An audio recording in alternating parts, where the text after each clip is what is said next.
शुमार है। इंसान अपनी फहम व बसीरत की बसात में उसका तयन नहीं कर सकता। मैंने देखा मस्जिदों के अंदर खामोशी से बैठना भी एक सवाल है, लेकिन मोहतरम बुजुर्गों, दोस्तों, जुमे के दिन, ईद के दिन, ईद उल अज़हा, ईद उल फित्र के दिन, जुमे का दिन भी अल्लाह तबारक व तआला ने ईद का दिन मुकर्रर किया है। हुज़ूर पाक सल्लल्लाहु अलैहि वसल्लम ने इरशाद फरमाया कि जुमे का दिन भी तुम्हारे लिए ईद। खामोशी से बैठे हैं, ठीक है, लेकिन दिल में एक खुशी होना चाहिए और चेहरे पे एक मुस्कुराहट और रूहानियत होना चाहिए। सभी लोग मुस्कुरा के बोलते हैं सुभान अल्लाह। एक मुस्कुराहट होना चाहिए दिल में। मोहतरम बुजुर्ग, दोस्तों, हुज़ूर पाक सल्लल्लाहु अलैहि वसल्लम ने इरशाद फरमाया, क्यों मुस्कुराहट होना चाहिए? हुज़ूर पाक सल्लल्लाहु अलैहि वसल्लम ने इरशाद फरमाया, जहां अल्लाह और उसके नबी का जिक्र हो, वो जगह अल्लाह तबारक व तआला जन्नतों का बाग बना देता है। जहां अल्लाह का जिक्र हो, उसके नबी का जिक्र हो, वो जगह जन्नत का बाग बन जाती है। तो रसूल पाक सल्लल्लाहु अलैहि वसल्लम के इरशाद के मुताबिक हम लोग इस वक्त जन्नत के बाग में बैठे हुए, और मस्जिदें तो यूं भी जन्नत का हिस्सा है। अल्लाह तबारक व तआला जब क़यामत बर्पा करेगा तो फरिश्तों को हुक्म देगा कि जमीन पे जाओ और जिस जगह मस्जिद बनी है वो हिस्सा उठाकर जन्नत में दाखिल करो। तो ये जिस जगह पर जमीन पे, जिस जमीन पे, पूरी मस्जिद नहीं, जमीन, जिस जमीन पे मस्जिद बनी हुई, ये जमीन क़यामत के दिन अल्लाह तबारक व तआला जन्नत में दाखिल करेगा। तो इस वक्त हम दोहरी जन्नत में बैठे होंगे। अल्लाह और उसके रसूल का जिक्र होगा और फिर मस्जिद है, दोहरी जन्नत में बैठे हुए। लेकिन ये और बात है कि हमको नजर नहीं आती। ये और बात है कि हमको वो जन्नत का बाग दिखता नहीं। अल्लाह तबारक व तआला दिखा सकता है, वो हर चीज पे कादिर है, लेकिन वो कहता है कि मैं दिखाऊंगा नहीं। अगर मैंने दिखाया तो वसीला तुम्हारी आंखें बनी, देख कर मानो। मैं हर बात अपने नबी के कहलाने से मानता हूं। जो मेरे नबी ने कहा, अगर ये जन्नत का बाग है तो तुम मानोगे ये जन्नत का बाग, क्योंकि कायनात का निजाम बदल सकता है, जमीन अपनी जगह से हिल सकती है, आसमान तबाही के लिए जबड़े फाड़ सकता है, समुद्रों के पानी खुश्क हो सकते हैं, लेकिन खत्म नबूवत की जुबान से निकली बात रद्द नहीं हो सकती। अल्लाह दिखा सकता है, लेकिन वो चीज, हर चीज अपने नबी के कहलाने से मानो। मेरे नबी ने इरशाद फरमाया कि जहां अल्लाह और उसके नबी का जिक्र हो, वो जगह जन्नत का बाग। आप देखते हैं बहुत सारे लोग नहीं आते, महफिलें हो मस्जिद के अलावा भी, तो कुछ लोग बैठे रहते हैं लेकिन नहीं आते। मस्जिद के अंदर भी अब तो हालात ये है कि जुमे जैसे दिन लोग गफलत में निकाल देते हैं, होटलों में बैठ के निकाल देते हैं, होटलों में बैठ के निकाल देते हैं, घरों में टीवी और क्रिकेट मैच देखते हुए निकाल देते हैं, लेकिन मस्जिद में नहीं आते, अल्लाह और उसके रसूल का जिक्र नहीं करते, नमाजें नहीं पढ़ते।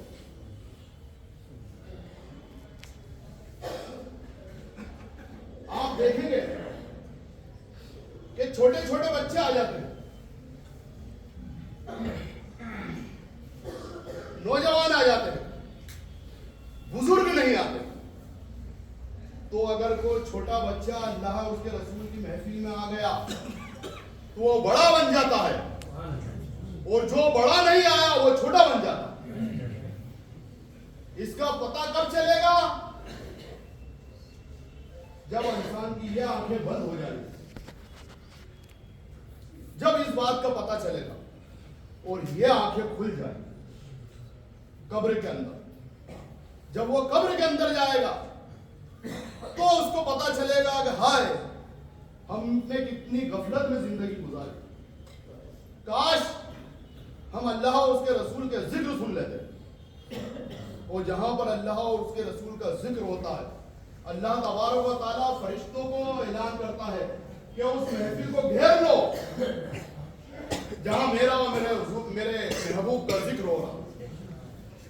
फरिश्ते आते हैं उस महफिल के आसपास, उस महफिल को घेर लेते हैं जहां अल्लाह और उसके रसूल का जिक्र होता है। वो बैठे रहते हैं, रहमतों की दुआएं करते रहते हैं। एक शख्स उधर से गुजरा, हदीस सुना रहा हूं, एक शख्स उधर से गुजरा, उसने देखा कि ये मजमा क्यों लगा हुआ है, ये भीड़ क्यों लगी हुई। उसने अपनी बाइक खड़ी की, गाड़ी खड़ी की, घोड़ा खड़ा किया और आके उसने तजस्सुस से देखा क्या बात है, अल्लाह और उसके रसूल का जिक्र हो रहा है। अच्छा, थोड़ी देर रुका, सुना आका अलैहिस्सलाम का नाम सुन के चेहरे पे मुस्कुराहट आई और वो चला गया। फरिश्ते जब नामा अमाल बंद करते हैं, उस वक्त का रजिस्टर बंद करते हैं, तो कहते हैं कि सब लोग महफिल में बैठे हुए थे कि अल्लाह तेरा जिक्र सुन रहे थे, तेरे रसूल का जिक्र सुन रहे थे। एक शख्स, दो शख्स ऐसे भी थे जो इस महफिल में शामिल नहीं हुए, उनके बारे में क्या हुक्म है? अल्लाह तबारक व तआला इरशाद फरमाता है कि उनकी भी बख्शिश लिख दी जाए। फरिश्ते कहते हैं या अल्लाह, तू तो हर शय को जानता है, हर चीज को जानता है, हर राज को जानता है। उनका तो महफिल में आने का इरादा भी नहीं था, बस वो तो उधर से गुजर ही रहे थे। अल्लाह तबारक व तआला इरशाद फरमाता है कि गुजर रहे थे, एक लम्हे के लिए उनके दिल में इरादा हुआ अल्लाह और उसके रसूल का जिक्र चल रहा है, अगर वह थम गए तो उनकी भी निजात दिखती है। मोहतरम बुजुर्गों, दोस्तों, जो शख्स एक जुमे को नमाज पढ़ने आता है, अल्लाह तबारक व तआला इस जुमे की नमाज की बरकत से उसके इस जुमे से लगा के पिछले जुमे तक जो उसके गुनाहों में अल्लाह तबारक व तआला गुनाह माफ कर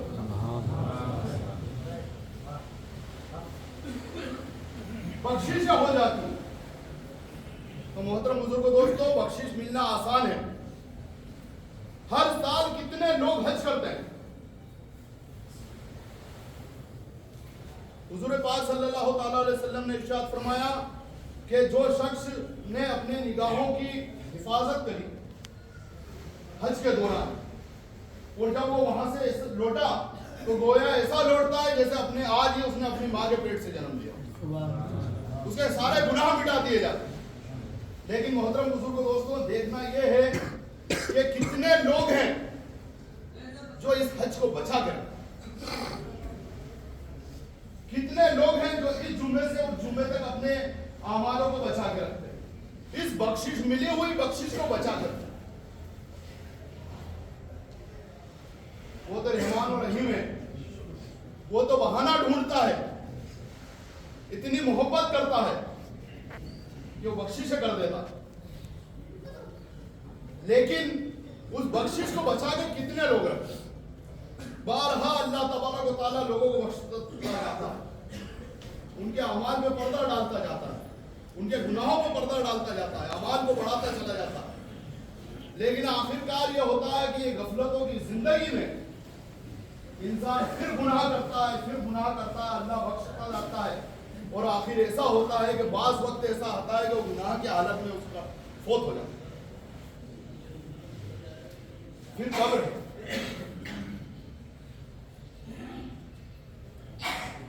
तो ये गुनाहों के अंदर अगर कोई फौत हो गया तो अल्लाह तबारक व तआला जब वो कब्र में जाता है तो अल्लाह तबारक व तआला की शान करीमी देखो कि वह अजाब शुरू नहीं करता है। उम्मत मोहम्मदिया पे करम कि अजाब शुरू नहीं किया जाता। एक सवाल पूछा जाएगा, मन रब्बों का, तेरा रब कौन है? माँ दीनों का, तेरा दीन क्या है? के हाजिर रसूल। और इन शख्स के बारे में क्या कहता था? हुजूर पाक सल्लल्लाहु अलैहि वसल्लम की छवि मुबारक दिखाई जाए। अगर उसने कहा मन रब्बों का सवाल का जवाब दे दिया या नहीं दिया, या ऑप्शनल है, अगर नहीं दिया तो वहीं अजाब शुरू हो जाना चाहिए। फिर दूसरा सवाल, तुम्हारा दीन हो, तेरा दीन क्या है?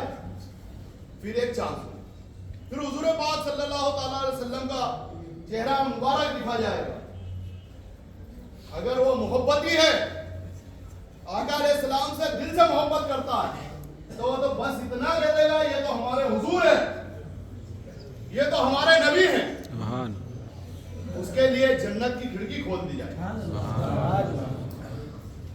और एक जहन्नम की भी खिड़की खोली जाएगी और उसको बताया जाएगा कि तेरा ठिकाना ये जहन्नम था, लेकिन तूने हुजूर पाक सल्लल्लाहु अलैहि वसल्लम को पहचाना, उनसे मोहब्बत की, तो तेरा ठिकाना जन्नत बना दिया गया।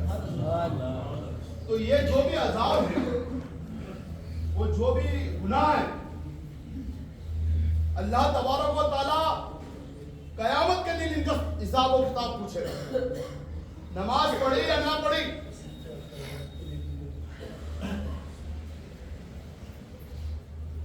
अच्छे अमाल करे या ना करे, इसका हिसाब कयामत में पूछेगा। उसकी शान गफ्फारी और रहमानी है कि कब्र में अमाल पूरा नहीं पूछा जाएगा।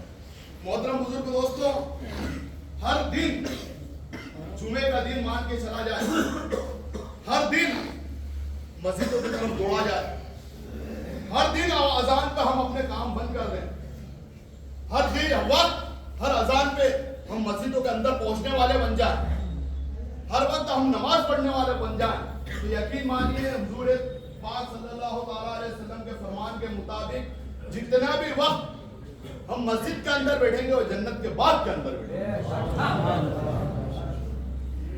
दरूद पाक पढ़े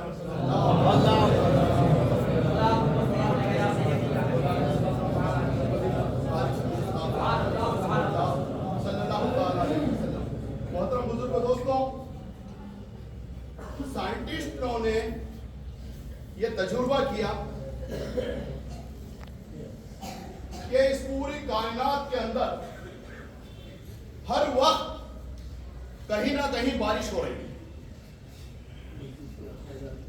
पूरी दुनिया में आज धार में हो रही है, कल इंदौर में हो रही है, कहीं भोपाल में हो रही है, कहीं अफ्रीका के जंगलों में हो रही है, कहीं समंदरों में हो रही है।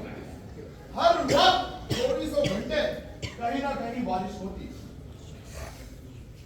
और उनका तस्दीक ये है, तहकीक ये है उनकी, कि बारिश का निजाम जिस दिन बदल गया, जिस दिन बारिश रुक गई, वो दिन इस कायनात का आखिरी दिन होगा। लेकिन हम ये कहते हैं कि इस कायनात के अंदर हर वक्त, हर लम्हा, हर मिनट, हर घंटे, हर दिन 24 घंटे कहीं ना कहीं आका अलैहिस्सलाम का जिक्र हो रहा है। जिस दिन ये जिक्र बंद हो गया वो दिन कायनात का आखिरी दिन। हर दिन आका अलैहिस्सलाम का जिक्र हो रहा है। कहीं मेरा आका की सीरत की बात चल रही है, कहीं मेरा आका की जुल्फों की बात हो रही है, कहीं मेरा आका के रुखसार की बात हो रही है, कहीं मेरा आका के अजवाज मुतहरात की बात हो रही है, कहीं मेरा आका के सहाबा की बात हो रही है। जिस दिन यह जिक्र बंद हो गया वो दिन इस कायनात का आखिरी दिन। हुजूर पाक सल्लल्लाहु अलैहि वसल्लम को जब इस दुनिया में मबूस किया तो शाह अब्दुल अजीज मुहद्दिस फरमाते हैं कि अल्लाह तबारक व तआला ने जब कायनात बनाई तो हुस्न के 100 हिस्से किए, 99 हिस्से अलग रख दिए, एक हिस्सा उठाया, आधा हिस्सा पूरी कायनात को दिया और आधा हिस्सा यूसुफ अलैहिस्सलाम को दिया। और जो 99 हिस्से रखे थे वो पूरे आका अलैहिस्सलाम को था। और जिसने यूसुफ अलैहिस्सलाम को देखा उन्होंने अपनी उंगलियां काटी मदहोशी में। अल्लामा इकबाल ने या आला हजरत रज़ियल्लाहु ताला अलैहि ने फरमाया कि हुस्ने यूसुफ पे कटे, हुस्ने यूसुफ पे कटे उंगलियां जनाने मिस्र, हुस्ने यूसुफ पे कटे उंगलियां जनाने मिस्र, सर कटाते हैं तेरे नाम पे मर्दाने अरब। जिसने यूसुफ अलैहिस्सलाम को देखा उसने अपनी उंगलियां काटी मदहोशी में, और जिसने आका अलैहिस्सलाम को देखा वो पूरे के पूरे कट गए। जिसने आका अलैहिस्सलाम के हुस्न को देखा वो बदहोश थे, उन्हें होश आ गया। जिन्होंने आका अलैहिस्सलाम के हुस्न को देखा वो मदहोश थे, हाँ मदहोश थे। बेटियों को जिंदा दफन कर देते थे, मदहोश थे। काबे का नंगा तवाफ करते थे, मदहोश थे। पानी के लिए झगड़ते खून की नदियां बहा देती थी, मदहोश थे। लेकिन आका अलैहिस्सलाम को देखा, ऐसा होश आया, ऐसा होश आया, दरिया आए पार कर गए, बस्ती आई पार गए, शहर आए पार कर गए, सामने जंगल आ गया। जंगल के सामने खड़े होकर ऐलान किया कि जंगल के दरिंदों रास्ता दे दो, मोहम्मद के गुलाम आ रहे। इसीलिए तो हजरत सफीना रज़ियल्लाहु ताला अन्हु को शेर ने रास्ता दे दिया था। नाम कुछ और था लेकिन ड्यूटी थी सफीना सहारा देने वाला, कि जब भी लोग गुजरेंगे, फौज गुजरेगी तो सबसे आखिरी में आप ही आओ। जो अगर सामान रह जाता है तो वो उठा के लाओ। आप भटक गए, जंगल के रास्ते पे खड़े, जंगल आ गया बीच में। हजरत सफीना रज़ियल्लाहु ताला, आपने देखा कि एक शेर आया। हजरत सफीना ने कहा कि शेर मैं जानता हूं कि मैं तेरी खुराक हूं, तू मुझे खाना चाहता है, लेकिन इतना ध्यान रख लेना मैं मोहम्मद अरबी का गुलाम हूं। शेर ने सर झुकाया और सफीना रज़ियल्लाहु ताला अन्हु के आगे आगे चलता रहा और जंगल पार करवा गया। ये शान है हुजूर पाक सल्लल्लाहु अलैहि वसल्लम के गुलामों की। तो जिन्होंने आका अलैहिस्सलाम को देखा उनको ऐसा होश आया, चेहरा आए पार कर गए, बस्ती आई पार कर गए, जंगल आए पार कर गए, सामने दरिया आ गया। घोड़ों को रोका, घोड़ों के पैर दरिया के अंदर डाले, और दरिया के अंदर घोड़ों के पैर डाले, अब दरिया भी उनको डुबाता नहीं है। शेख नसीरुद्दीन नसीर बोल उठे कि वो कश्तियां अपनी वो साहिल पे लगाए हुए हैं, कश्तियां अपनी वो साहिल पे लगाए हुए हैं, वो क्या डूबे जो मोहम्मद के तिराए। ऐसा होश आया, बस्ती आई पार कर गए, सेहरा आए पार कर गए, जंगल आए पार कर गए, दरिया आए, दरियाओं में घोड़े डाल दिया। अल्लामा इकबाल पुकार उठे, दस्त तो दस्त थे, दरिया भी न छोड़े हमने, बहरे जुल्मात में दौड़ा दिए घोड़े हमने। ऐसा होश आया, ऐसा होश आया। और जब ऐसा होश आया कि जंगलों के दरिंदों को हुजूर पाक सल्लल्लाहु अलैहि वसल्लम के सहाबियों का गुलाम करते हैं, कैसर रूम ने एक कातिल को अपॉइंट किया हजरत उमर फारूक रज़ियल्लाहु ताला अन्हु की जान लेने के लिए। वो भेष बदलकर मदीना में आया। जब मदीना में आया तो उसने पूछताछ की कि उमर फारूक कहाँ है, प्रेसिडेंट कहाँ है, गवर्नर हाउस कहाँ है। उन्होंने कहा यहाँ कोई गवर्नर हाउस नहीं रहता। अमीरुल मोमिनीन कहाँ है, ना अमीरुल मोमिनीन बाहर जंगल में चले जाओ, बैतुल माल के ऊंटों को चरा रहे। रियासत मदीना है, अमीरुल मोमिनीन है, उमर फारूक जैसे जरी है, बाहर चले जाओ, बैतुल माल में जो ऊंट आए हैं उनको चरा रहे। रियासत मदीना ऐसे नहीं बनती है, ऐसी मेहनतें होती हैं जो उमर फारूक, हजरत अबू बकर, उमर फारूक, उस्मान अली रज़ियल्लाहु ताला अलैहि अजमईन ने तो रियासत मदीना बनती। बोला बाहर चले जाओ, ऊंटों को चला रहे हैं। उसने बाहर देखा, एक लाठी लिया, हजरत उमर फारूक खड़े हैं। कोई ऊंट उधर जाता है तो इधर घेर के लाते हैं, कोई उधर जाता है उधर घेर के लाते हैं। एक बहुत घना पेड़ है, चालाक आदमी था, उसने सोचा कि कहीं और पेड़ नजर नहीं आ रहा है, जब ये थक जाएंगे तो आराम करने यहीं आएंगे। वो झाड़ के उसके पेड़ के ऊपर चढ़ गया और इंतजार करने लगा। हजरत उमर फारूक इत्तेफाकन वहीं आ गए। आप लेट गए, अब वो इंतजार कर रहा है कि इनकी आंख बंद हो और मैं नीचे उतरूं और अपना काम करूं। मुहद्दिसीन लिखते हैं उमर फारूक रजी अल्लाह ताला अन्हु की आंख बंद हुई, आप नींद में गए, जैसे आपने आंख बंद हुई एक साइड से एक शेर आ गया। उसने सोचा कि ये तो बहुत अच्छा हुआ, जो काम मैं करने आया था अब ये शेर कर देगा, ये इनको चीर फाड़ देगा, मेरा काम बच जाएगा। उसने देखा जब तक उमर फारूक रजी अल्लाह ताला अन्हु सोए रहे, शेर उनके इर्द गिर्द तवाफ करता। आपकी आंख खुली, शेर अदब से झुका और अपना रास्ता ले लिया। वो नीचे उतरा, बोला कि अमीरुल मोमिनीन उमर फारूक रजी अल्लाह ताला अन्हु, मैं तो आपको कत्ल करने आया था, लेकिन मैं चाहता हूं कि अब आप मुझको कलमा पढ़ा दीजिए। उसने पढ़ लिया, अशहदु अन ला इलाहा इल्लल्लाह वहदहु ला शरीका लहु व अशहदु अन्ना मुहम्मदन अब्दुहु व रसूलुहु। और कहा कि उमर फारूक रजी अल्लाह ताला अन्हु कहा कि अमीरुल मोमिनीन, जंगल का शेर भी आपकी बात मानता है। हजरत उमर फारूक रजी अल्लाह ताला अन्हु मुस्कुरा दिए, बोले नादान, तूने अभी देखा क्या है? तू जंगल के शेर की बात करता है, शेर खुदा अली भी मेरी बात मानता है। तू सिर्फ जंगल की बात करता है, शेर खुदा भी मेरी बात मानता है। मोहतरम बुजुर्ग दोस्तों, इश्क की मंजिलें बड़ी कठिन है। हुजूर पाक सल्लल्लाहु ताला अलैहि वसल्लम के नाम के दीवानों, एक नारा बड़ा मशहूर है, गुलामी रसूल में मौत भी कबूल है। यह हमारा इश्क है, इससे हमारी निजात है। लेकिन मोहतरम बुजुर्गों दोस्तों, नौजवानों, बुजुर्गों, गुलामी रसूल में नमाज भी कबूल कीजिए, गुलामी रसूल में कादियाने कुरान भी बनिए, गुलामी रसूल में औरतों की हिफाजत करने वाले भी बनिए, गुलामी रसूल में आंखों की बदकारियों से भी बचिए। मोहतरम बुजुर्गों दोस्तों, जब इस चीज से बच जाएंगे तो अल्लाह तबारक व तआला का वो करम होगा जिसका इंसान अपने शुमार नहीं कर सकता। बस ये चंद गुजारिशात थी। अल्लाह तबारक व तआला से दुआ है कि अल्लाह तबारक व तआला हमें कहने और सुनने से ज्यादा अमल करने की